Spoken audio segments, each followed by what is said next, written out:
Om Sarashivasamarambham Shankaracharya Madhyamam Asmadacharya Paryantam Vande Guru Paramparam. Om. Good. Be seated, please.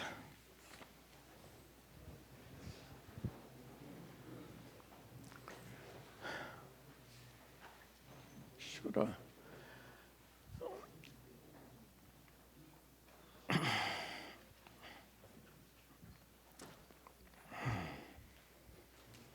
Good.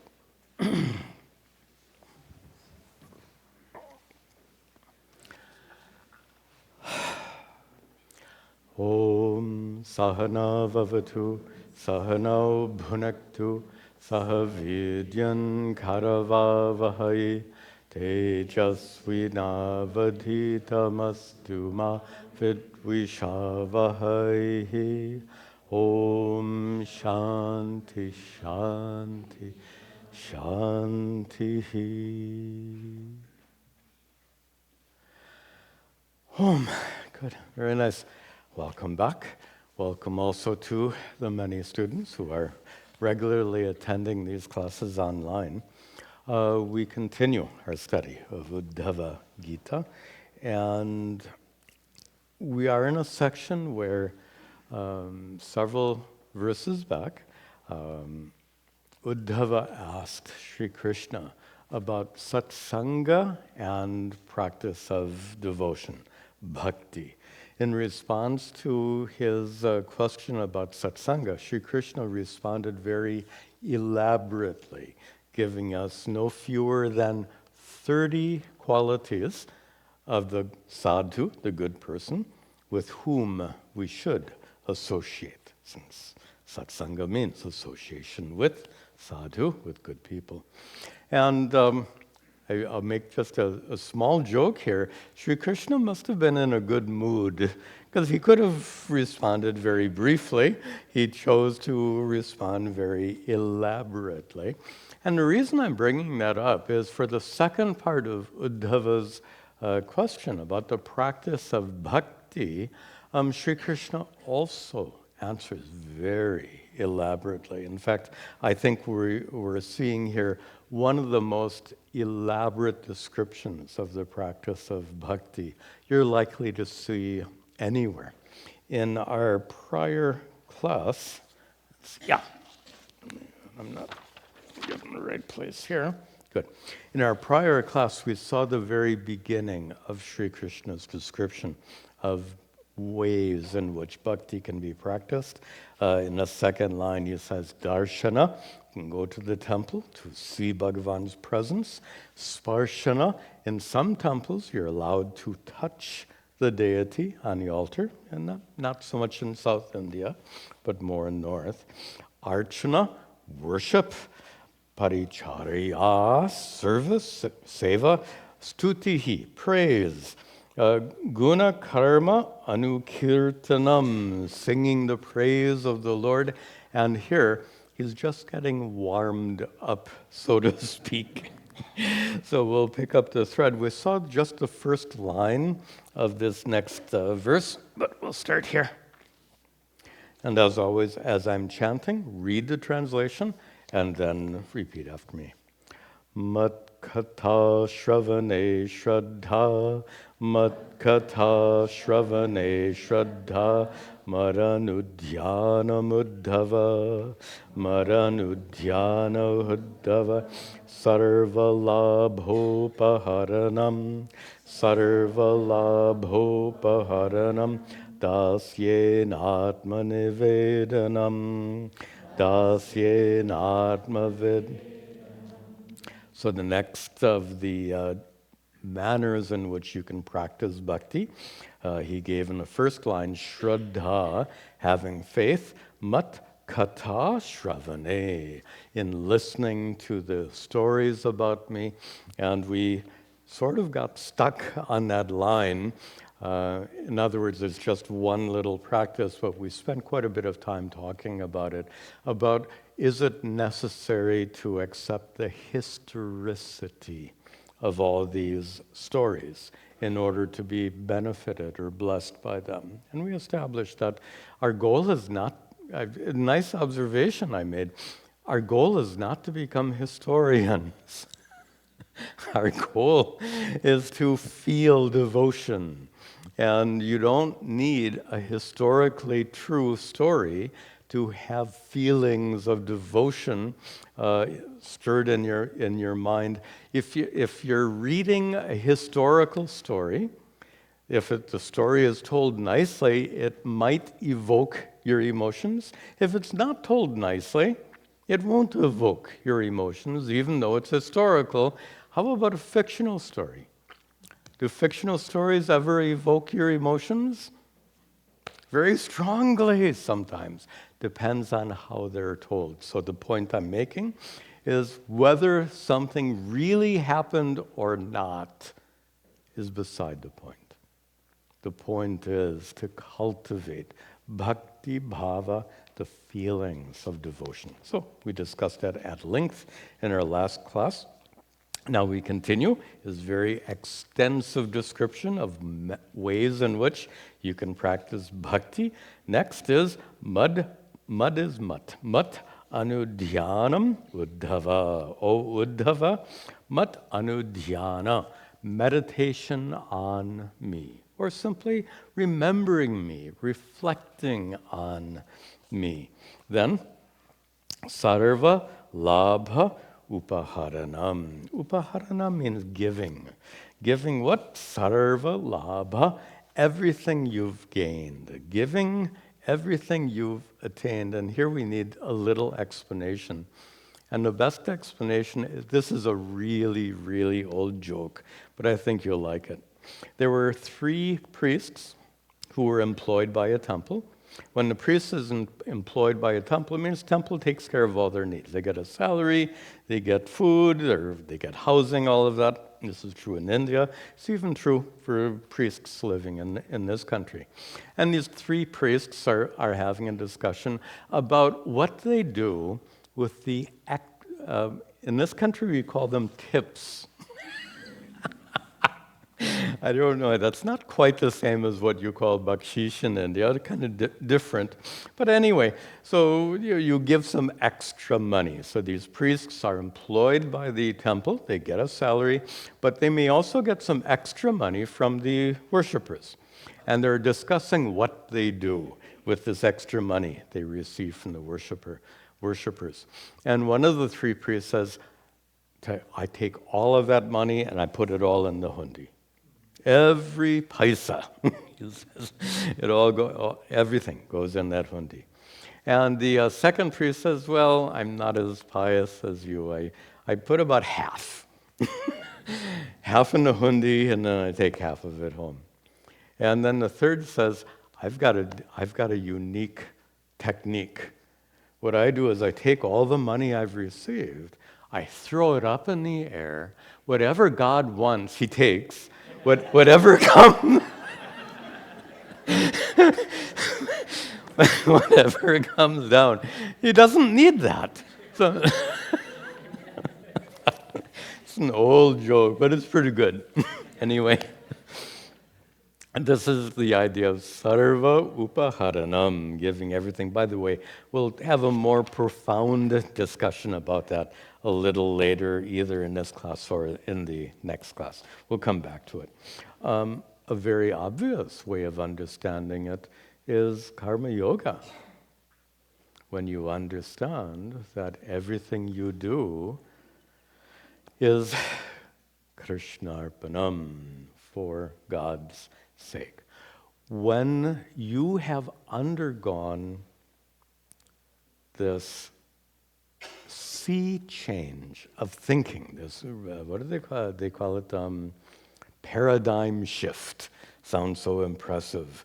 Paradigm shift means instead of seeking worldly happiness, you're now seeking spiritual growth. And while you're engaged in worldly activities, but seeking not the results of those worldly activities, but rather seeking spiritual growth, it shifts your attitude entirely.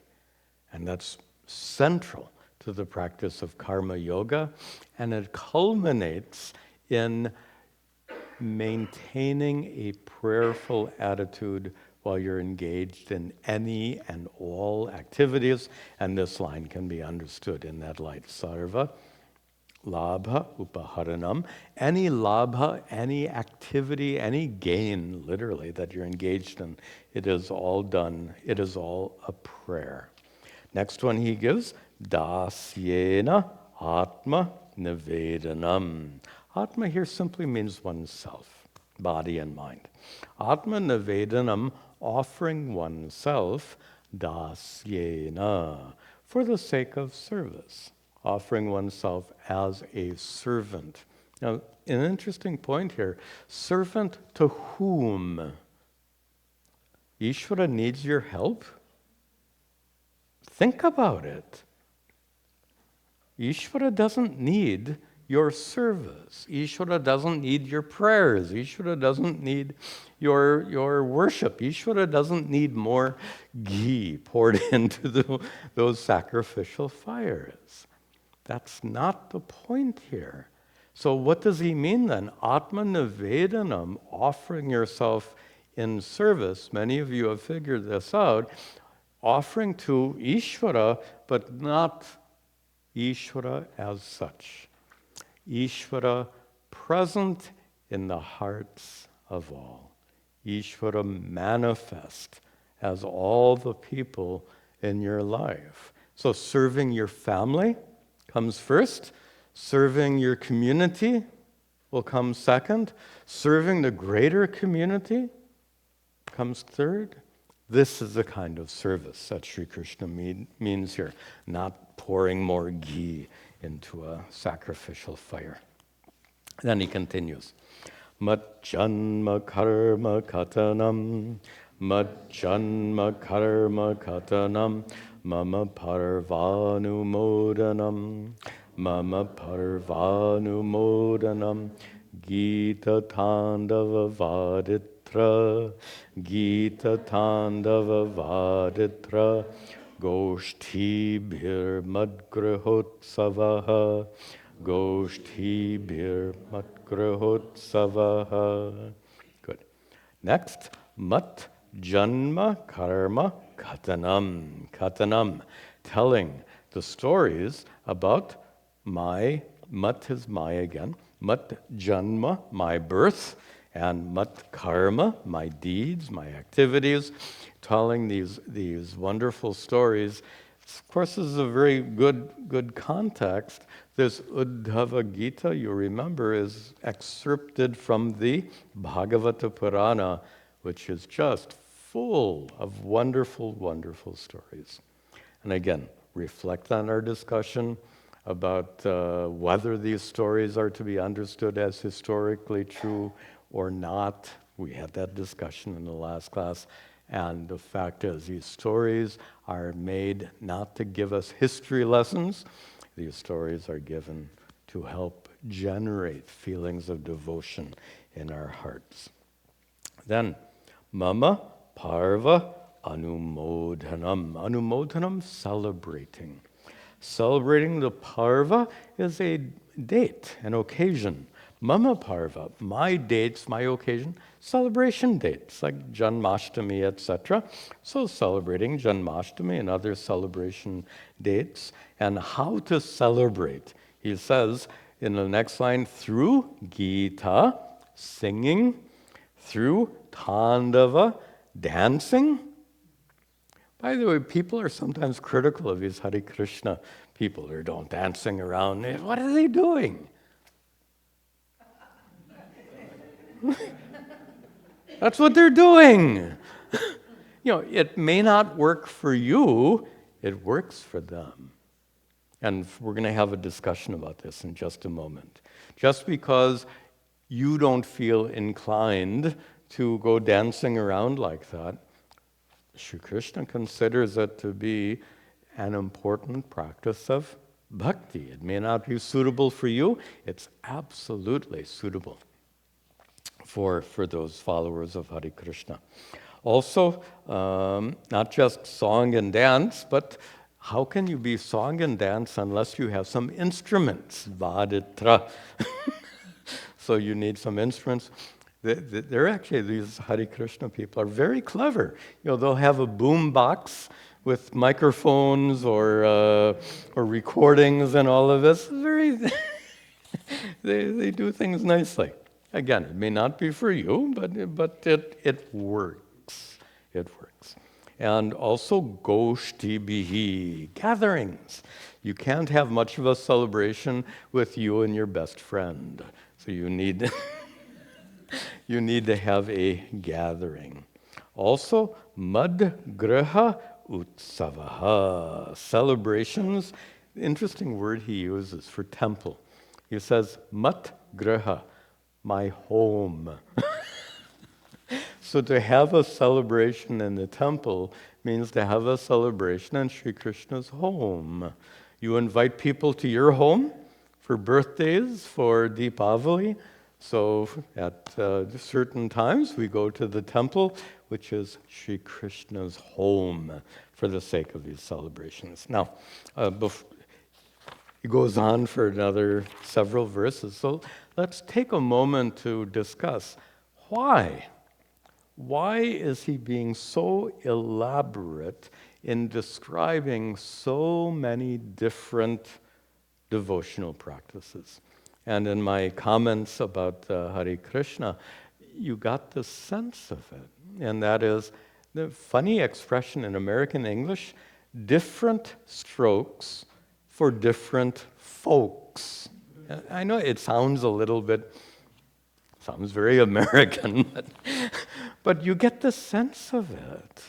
And that is, we are all so entirely different in our emotional makeup, our intellectual makeup, and our inclinations and disinclinations. It would be silly to imagine that one particular practice is suitable or best for everyone. And this is a mistake many spiritual and religious groups make. They treat everyone, you've heard me use the expression, one size fits all. This is such a conventional approach to religious and spiritual life. One set of religious doctrines you should accept.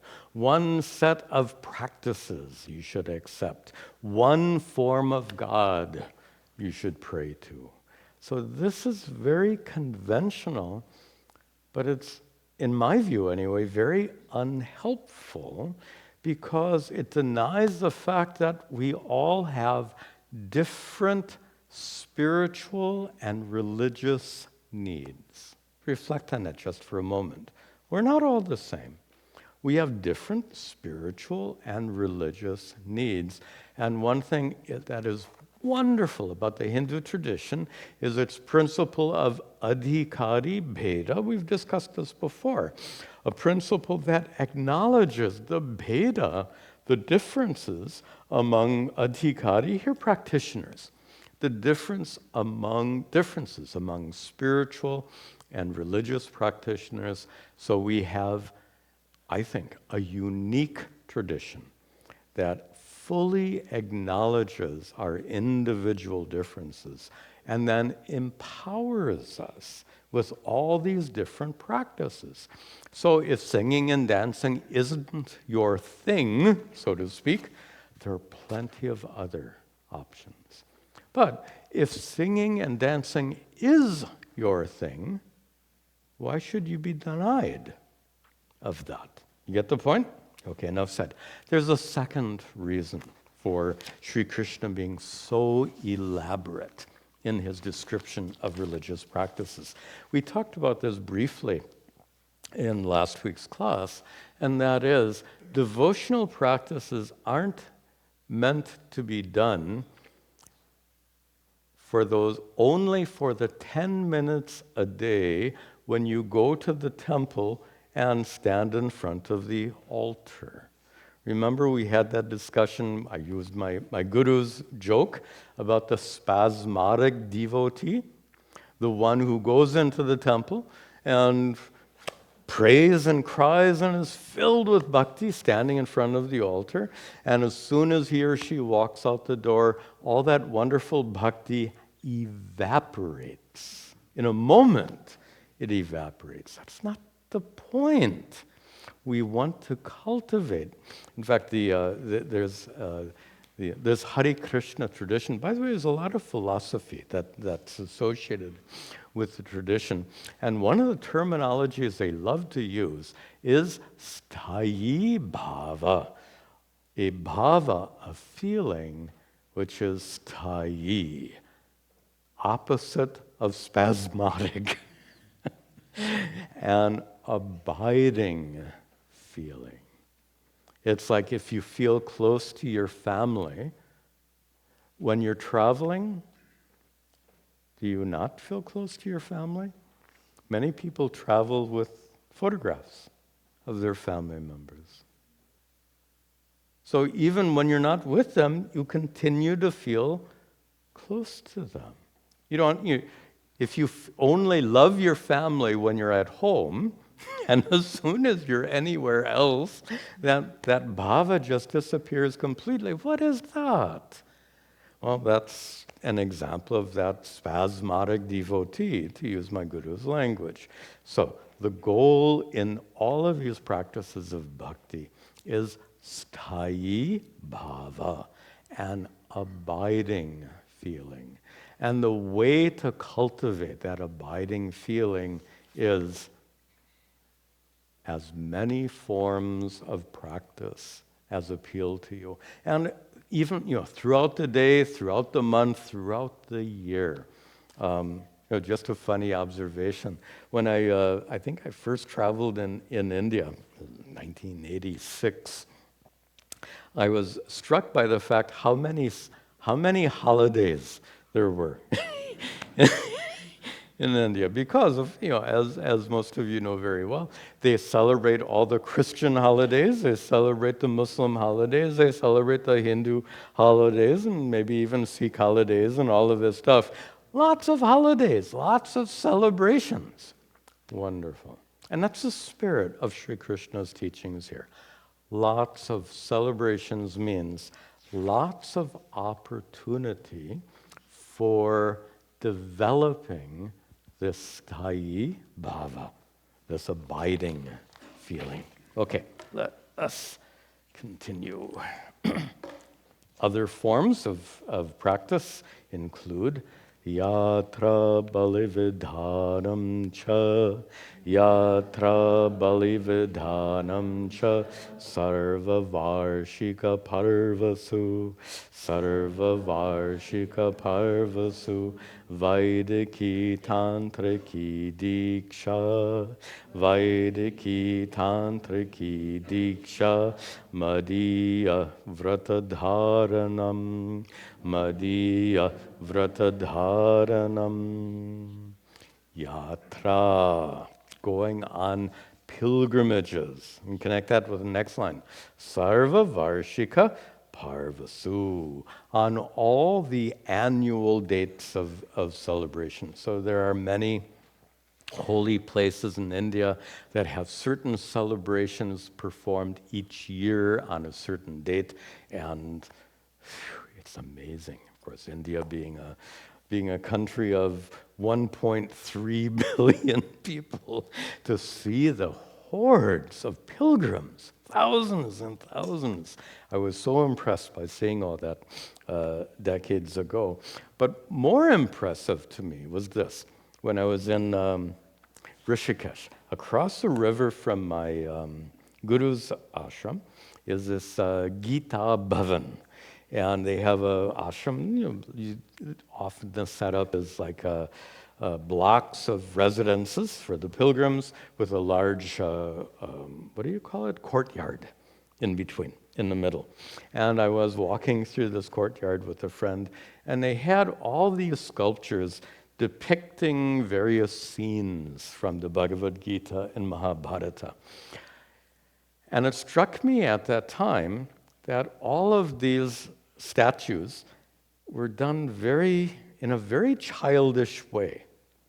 And I'll show you how my thinking has changed. My first impression was this is like some kind of spiritual Disneyland. This is also childish. It's also silly. These gaudy colors, these ridiculous looking sculptures, and it was just all over the top, as we say nowadays. And it didn't the aesthetics, quote aesthetics, didn't suit me at all until I understood something a little bit more. The reason for all of this frou-fra, they call it, the reason for all of those childish statues is this was a big pilgrimage place for families who would bring their children on holiday to Rishikesh for the sake of exposing the children to all of this religious teaching and practices. And that struck me so strongly. In this country, parents take their children to Disneyland for darshan of Mickey Mouse. And in India, wonderful. Parents will take their children to Rishikesh for darshan of all these deities. What a different culture. This is how this bhakti permeates the culture. And anyway, you've heard enough said about this. They say again and again that this country is definitely a karma bhumi. It's a place where you come to work. But Bharat, India, is definitely, among other things, definitely a bhakti bhumi, a place of great devotion. The Sarva Varshika Parvasu means the parents will bring their kids to Rishikesh during the school holidays, of course. So this is the idea, not only on the special celebration dates at different holy places, but every school holiday period. Rishikesh, and I'm sure many, Rishikesh I just happen to know very well. I stayed there for quite a while. But many other places throughout India, they fill with families. And that's just wonderful. Also, let's continue now. Bali Vidhanam. The commentator is very careful to point out here, Bali doesn't mean, it's a word often used for ancient sacrifice, which long ago included sacrifice of animals. That was done long ago, and occasionally it's even done today, which is not a justification for it at all. But the commentator is very careful to point out you're offering pushpa, etc., flowers. Offering of flowers, so not offering of any other kind of sacrifice, offering of flowers. Also, third line, diksha, initiation. In particular, initiation with mantras, initiation into particular rituals which could be Vaidiki from the Vedas, or rituals which could be Tantriki from secondary sources. By the way, Tantra is, all this sex stuff is a modern focus. If you look at the practice as a whole, it is not, that really is an incorrect representation. The main emphasis of Tantra actually is the same as much of the Vedas, and that is the emphasis is on ritual. So here we're talking about initiation into the performance of these complex rituals or complex Vedic rituals. A good example of this Tantriki Diksha is, especially in South India, there's worship of Devi, goddess, involving this Sri Chakra. There's so much complicated symbolism.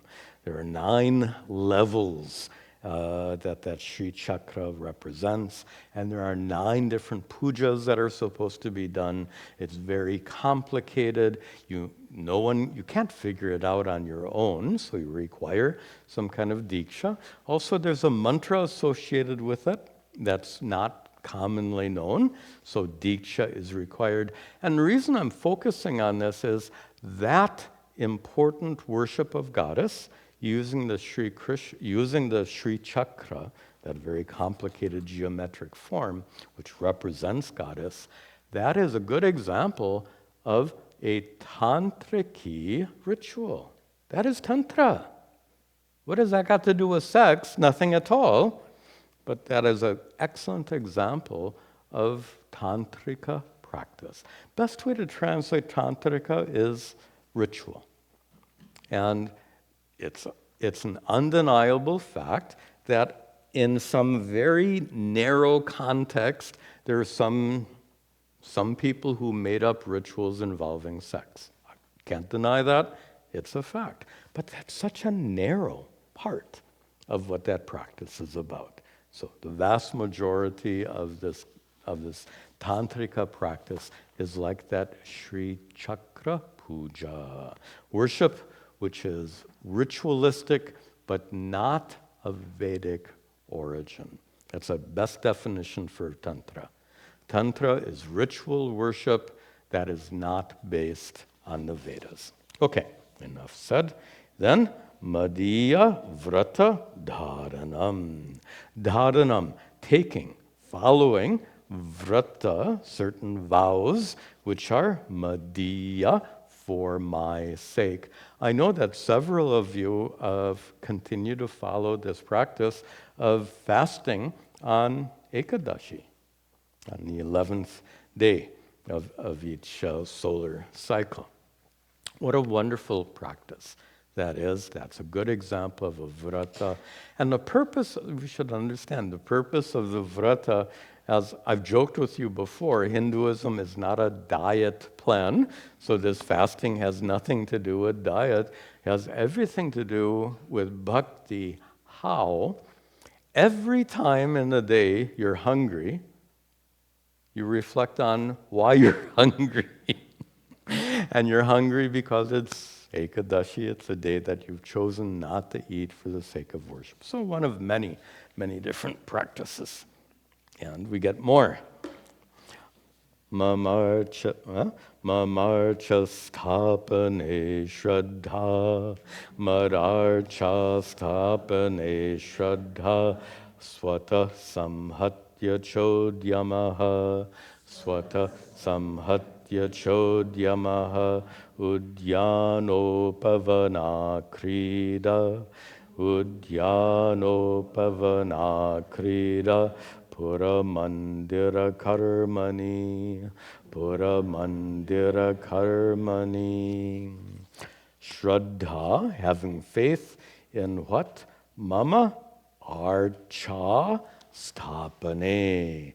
Having faith in the stapana, the establishment of mama archa, my worshipful forms, the murtis we put on an altar.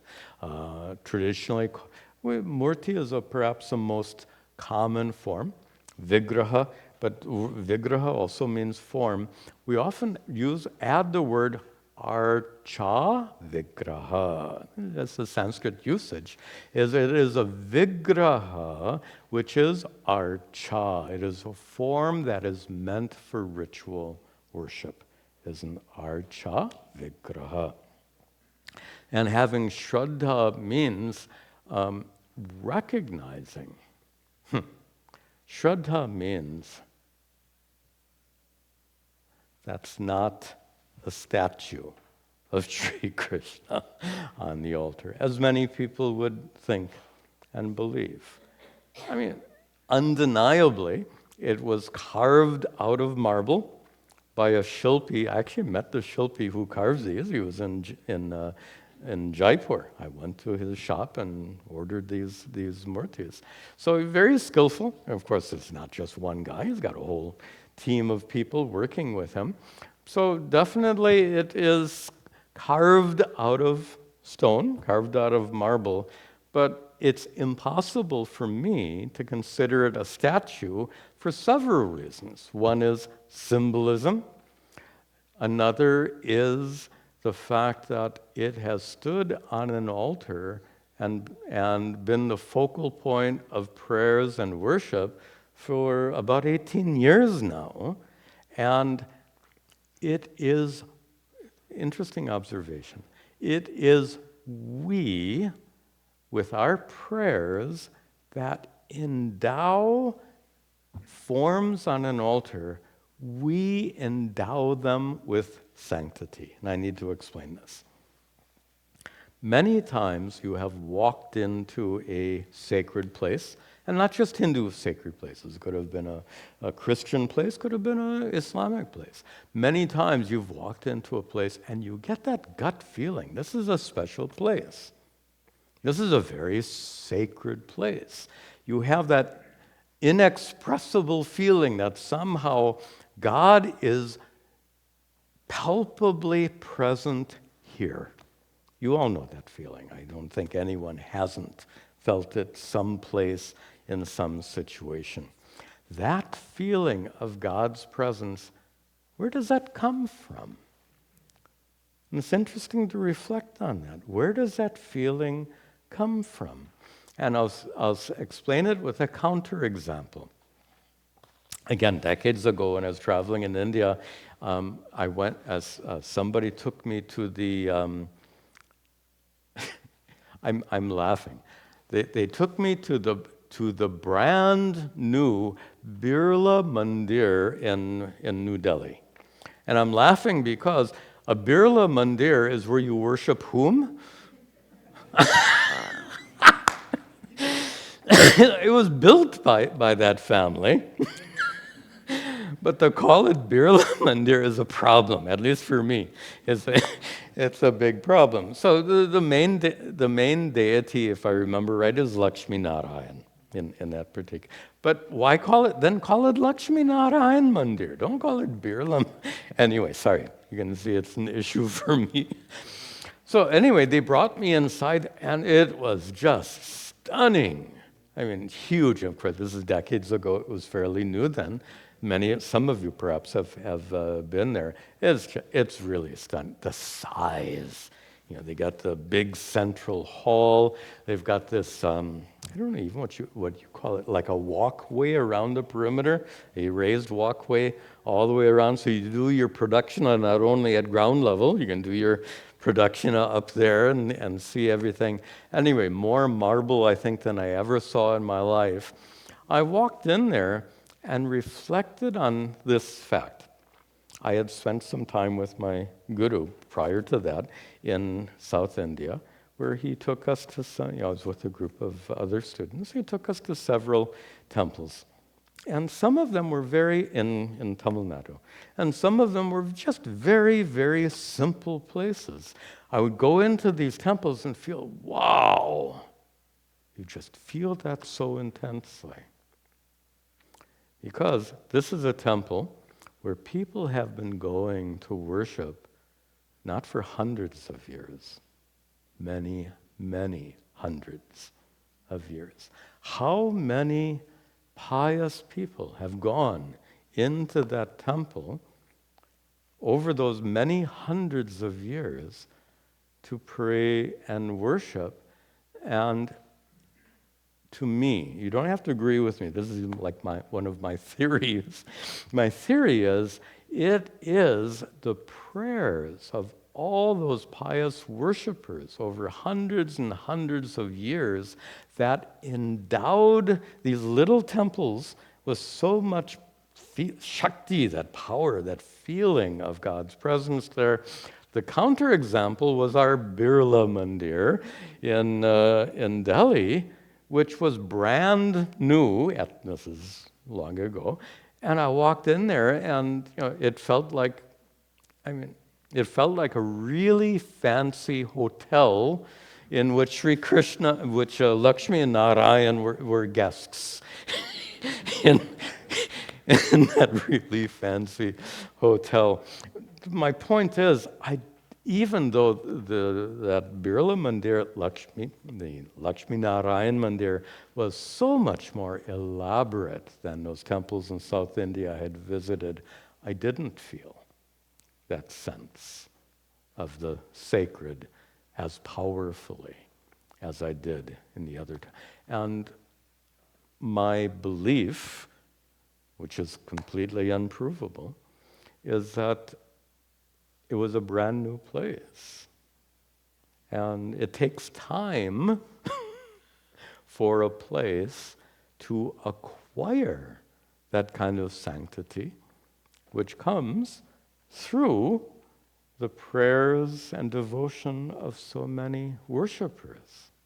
By the way, we'll connect it to one more traditional thing. So this is my belief, unprovable. But I'll tell you something many of you know that's true about Hindu culture. If you build a new temple, you know that over a period of hundreds and hundreds of years, it will be empowered with that sanctity by all the worshipers. But suppose you don't want to wait hundreds and hundreds of years. Suppose you want to, funny expression, you want to jump start the sanctity of that temple. Well, that's precisely why we do prana pratishtha and kumbhabhishekam. When we have a new temple, these very elaborate rituals are done to sanctify that temple now.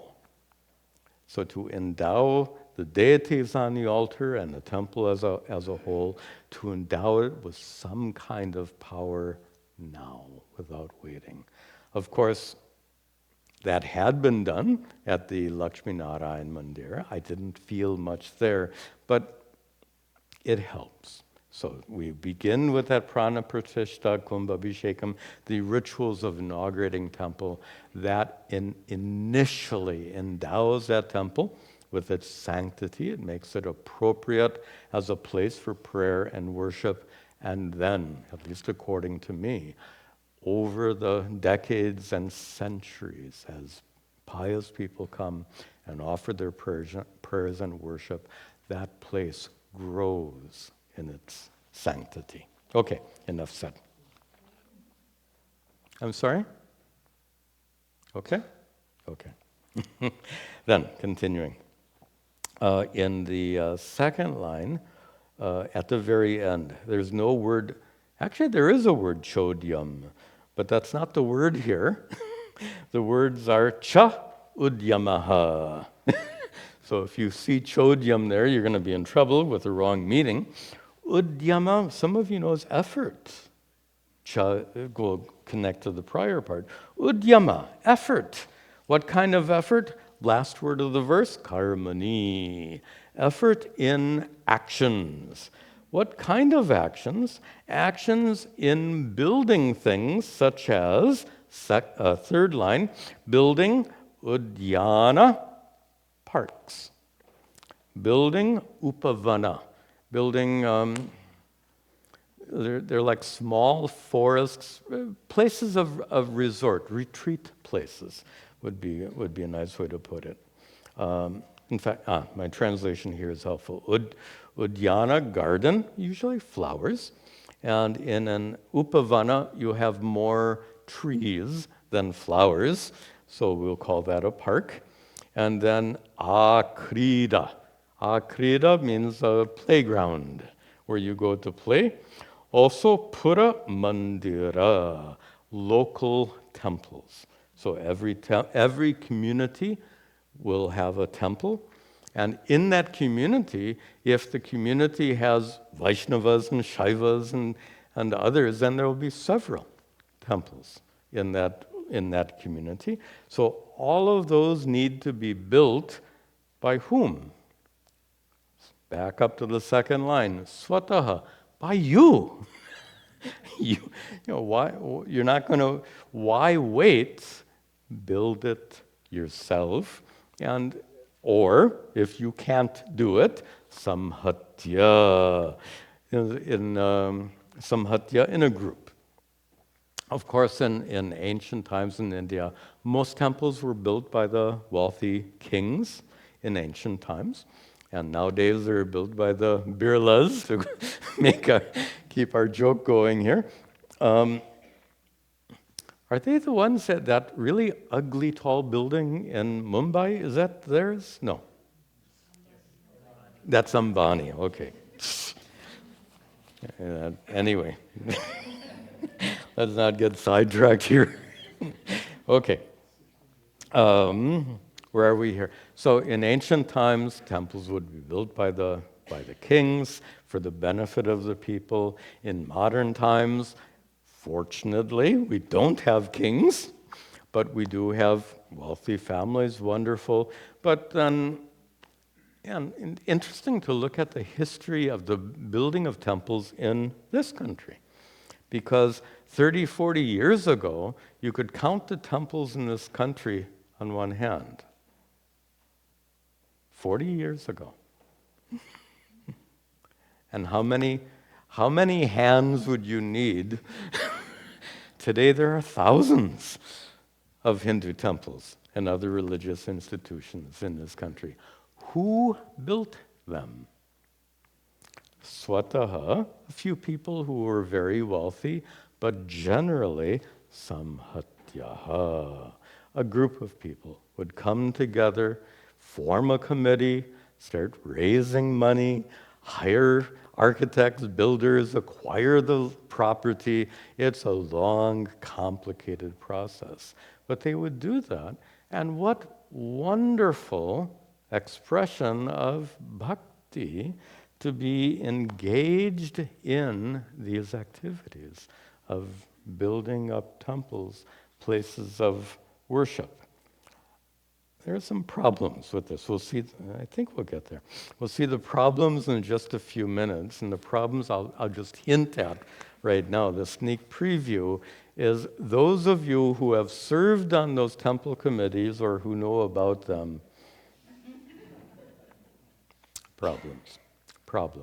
And we'll talk about those problems in just, the intent is absolutely wonderful. Let us come together as a committee. Let us build this temple. Wonderful.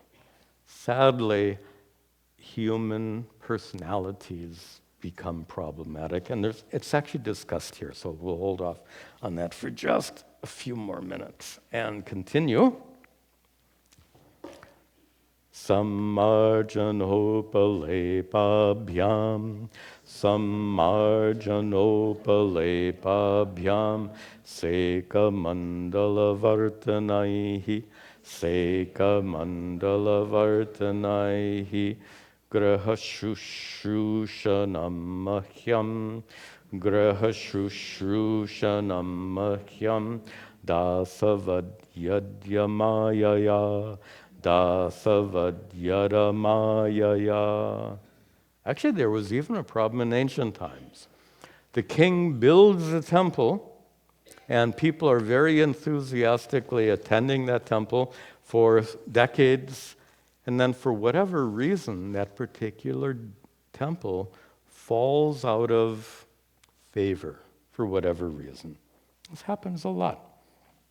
Very elaborate temples are built all over India, some of them quite elaborate, and then over a period of time, they fall into disrepair. You know that, or you should know that. It's a significant problem in India.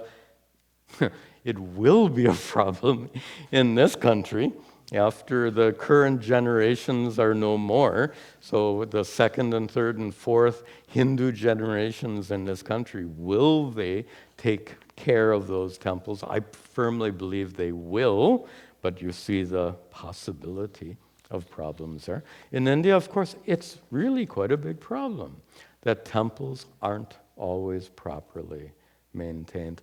There are some government problems. I don't want to get into the politics, so sometimes the government will step in unnecessarily and cause more problems. Sometimes the government won't step in when it should. Always, they come when you don't want them, and they're not there when you want them. This is a typical thing in this country also. So As a result, these temples are left not clean, not maintained, not cared for. And that's what Sri Krishna addresses in this next verse. He says in the third line, Griha shushrushanam mahyam. Mahyam grihya. For my temples, for the temples devoted to me, griha here, my house we saw before.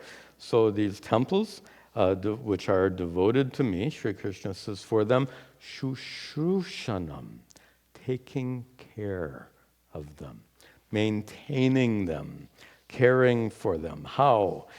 Second line, seka, washing. Mandala vartanaihi, drawing nice mandalas on the floors and walls. Sammarjana, cleaning. And upalepa. Upalepa, anointing is a standard translation, but you won't get the right idea unless you think about ancient India, where floors were often prepared by smearing wet cow dung over the floor. Now, probably we wouldn't do that today, but that's what the reference is to here. Upalepanam means preparing those floors by putting a fresh covering of liquid cow dung over it. They actually say there's some antibacterial benefit. I have no idea. Anyway, it was done in ancient times, and if they stop doing it today, it's okay with me. Okay. And finally here, dasavat yat amayaya. Doing all of these things, dasavat, as a servant, amayaya, without maya. And here maya is not used in our technical Vedantic sense. Here maya is used. A few minutes ago I hinted at the problems in those temple committees, problems caused by jealousy, problems caused by competition, problems caused by stubbornness. One person says, it has to be like this. The other person says, no, it has to be like that. And they go on arguing. It's sad what has gone on in these temple committees. I have no idea what goes on in India, but I do know what goes on in this country. Some of the committees are wonderful. Many of them have struggled with a lot of these personality conflicts. So here, actually, based on what Sri Krishna says in this verse and the next verse, we'll see the next verse and finish for today, what Krishna, the very fact that he's bringing it up, that you should take care of the temple, dasavat, like a servant, and amayaya, without ulterior motives. I'm putting my own twist on this. A servant does things doing what he or she is supposed to do. They do it because the master is there. Here, the master, of course, is the deity on the altar. So the temple committee, or whoever is caring for the temple, is supposed to be a servant to the deity on the altar. Which means if the people in the temple committee are arguing with each other, how is that serving God? How is that serving the deity? And Sri Krishna talks about that elaborately in this next verse. I may not have completed the point I made a few moments ago, and that is, if Sri Krishna is talking about this so elaborate here, the next verse is very elaborately on this problem in temple committees. The fact that he's bringing it up definitely shows that it's not a modern problem. Right? Otherwise, he wouldn't have brought it up. So don't think that we get these silly ideas that people in ancient India, they were so pious. They were people like you and I. They dressed differently, they spoke different languages, but people are people, as you know very well. One more verse. Amanitvamadambhitvam, amanitvamadambhitvam, kritasya parikirtanam, kritasya parikirtanam, api deepavalokam me, api deepavalokam me, nopayunjad niveditam, nopayunjad niveditam. I started chanting with the wrong meter. Why? This first line is from the Bhagavad Gita. Amanitvamadam bhitvam ahimsa. It goes on and on like that. 5 verses that we like to chant from chapter 13 of the Bhagavad Gita. The verses on which Pujya Swamiji's wonderful book, Value of Values, is based. Anyway, the first 2 of those values, amanitvam, absence of pride, adambhitvam, absence of pretentiousness. Now, what is the context? The context is those taking care of temples. Those taking care of temples should be free from mana, pride, free from dambha, pretentiousness. And actually a good example of it not being an ancient and modern problem, some modern donors will not donate unless they are suitably acknowledged for their donations. What is a suitable acknowledgement? It depends. Sometimes it's a plaque of whatever it is. Nothing wrong with having a plaque, nothing wrong with acknowledging donors. That's not my point. My point is some donors won't donate unless they are acknowledged. That's the issue here.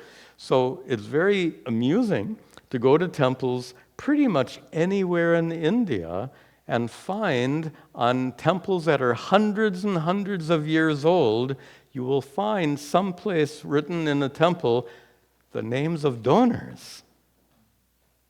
Even on ancient temples, you find the names of donors, and we can presume that at least some of those donors would not have supported the temples without being acknowledged.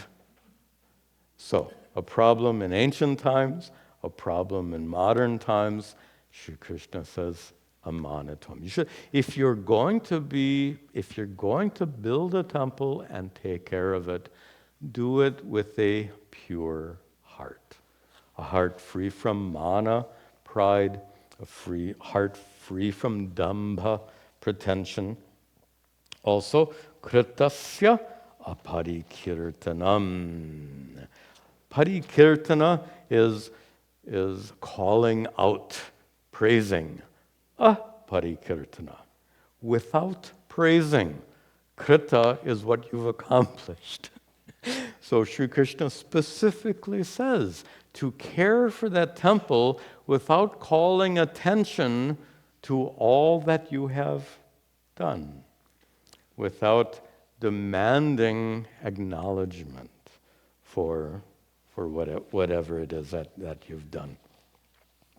On the other hand, api deepa avalokanam me. You should be offering, deepa here means the lamp.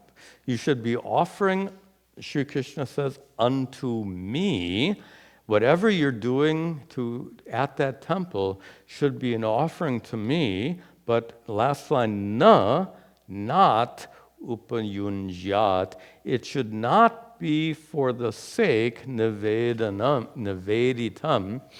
And here, the commentary actually gave 3 different interpretations of this. I'll give you my interpretation based on our current context. Whatever you do in a temple, she says, it should be deepa avalokanam me. It should be an offering done me, for my sake. Na upayunjat niveditam. It shouldn't be an offering for upayunjat that would be used for any ulterior motive. By the way, I know absolutely nothing about this Birla family, nothing. I don't know Indian politics much. I don't know Indian finances and these big businesses.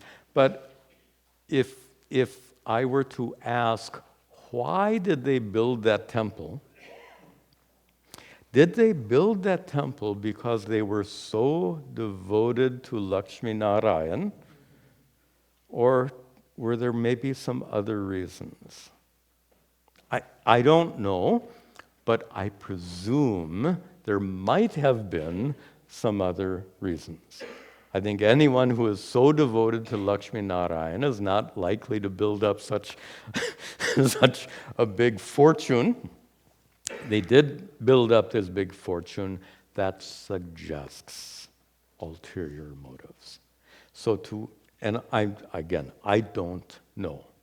But if that temple or any temple is built for the sake of demonstrating how great you are, how wealthy you are, how pious you are, Sri Krishna in this last line, na upayanjat. You should not worship, you should not build a temple, take care of a temple, worship in a temple for any of these ulterior motives. This is his last line. Okay, this is actually a very good place to conclude for today. The topic will shift in the last, I think there's one more verse talking about ways in which we can practice bhakti, but I think we've seen enough different ways of practicing bhakti for today. Remember that central point. So many ways of practicing bhakti because it's meant to lead to sthayi bhakti, this bhava which is continual, an abiding feeling of relatedness, connectedness to the God of the cosmos. Okay, good place to conclude. Announcements only, our classes tomorrow. Our Shankara Vedanta class at 10 o'clock, his brilliant text, Upadesha Sahasri. Join us at 10. And immediately afterwards, at 11 o'clock, satsang. Come with your questions, come and join us. Then we'll conclude with our prayers at the altar.